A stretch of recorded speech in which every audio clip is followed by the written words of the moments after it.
What if I told you that Newton, Einstein, and Minkowski, the very men who redefined space and time, all believed in God? Does that mean their science proves God's existence? Or is there more to the story? It's true that Isaac Newton was deeply religious, even though his theology departed from mainstream Christianity. Hermann Minkowski came from a Jewish background and was never known for militant atheism. Albert Einstein also rejected a purely purposeless view of the universe, often speaking of God, but this was the impersonal, non-interventionist God of philosopher Spinoza, not the personal creator described in Islam or Christianity. The history of these scientists' beliefs is interesting, but it tells us nothing about whether the science of space and time proves God. Their equations describe how the universe works. They don't dictate what we must believe about its origin. And so begins our journey to explore the hidden reasons why Newton, Einstein, and Minkowski held on to God in their personal lives even as their science reshaped the universe.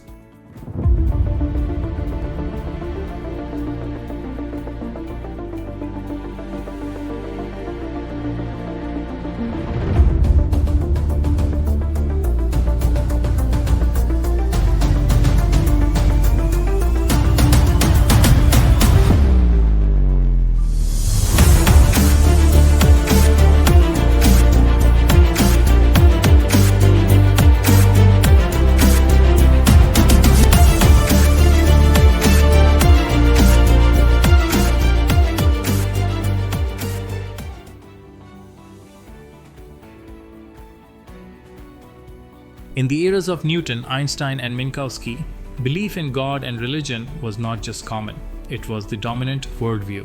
Religious ideas influenced culture, education, and even scientific discussion. Just as religion still shapes thinking in many societies today, the intellectual climate of the past made belief in God almost a given for most people. Isaac Newton was born in 1642 and lived until 1727, a lifetime that unfolded in a Europe still scarred by religious wars. When Newton was a child, the 30 Years' War had only just ended in 1648, leaving behind a continent divided by faith and power. In England, the Anglican Church controlled public life, and by the time Newton studied at Cambridge, universities still demanded loyalty to Christian doctrine for academic posts. For Newton, belief in God was not just personal. In the 1600s, it was a cultural expectation. To doubt openly could mean exclusion, disgrace, or worse.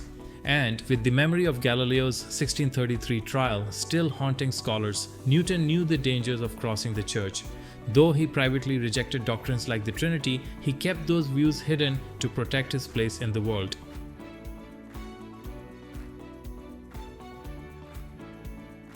In much of Europe, Christianity still shaped public morals, education, and national identity. While secular philosophy and scientific materialism were growing, a scientist openly declaring disbelief in God could still face social stigma or damage to professional standing. For Jewish academics like Minkowski, religious identity was often assumed and could be a point of prejudice, but outright atheism was rare to declare publicly.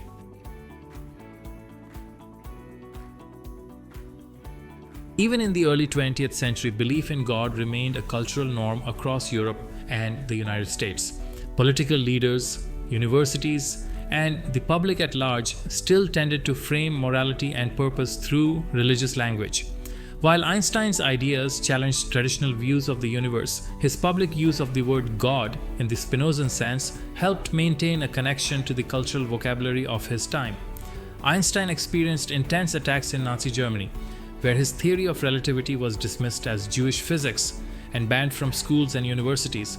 This was political and racial persecution, but it was also ideological. Science was being judged by conformity to the regime's worldview rather than evidence.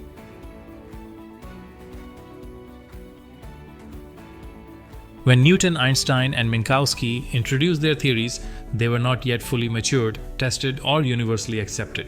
Many of their ideas were revolutionary and still undergoing debate, refinement, and experimental verification. For example, Newton's laws eventually had to be modified when Einstein's relativity showed they break down at very high speeds or in strong gravitational fields.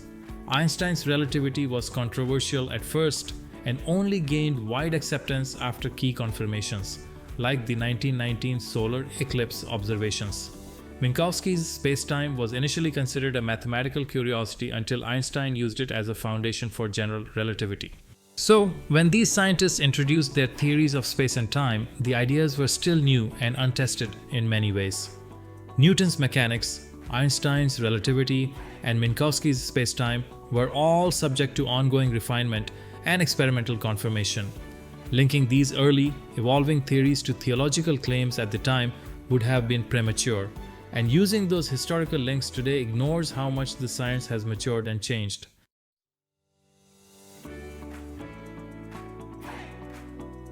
Newton, Einstein, and Minkowski gave us new ways to see the universe. Their personal beliefs in God belonged to the world they lived in, a world of culture, expectation, and fear. But their discoveries stand apart, built not on faith, but on evidence that still shapes our lives today. If you want to keep exploring the hidden stories where science and belief collide, subscribe, share, and join me for the next journey. Because the questions don't end here, they only get bigger.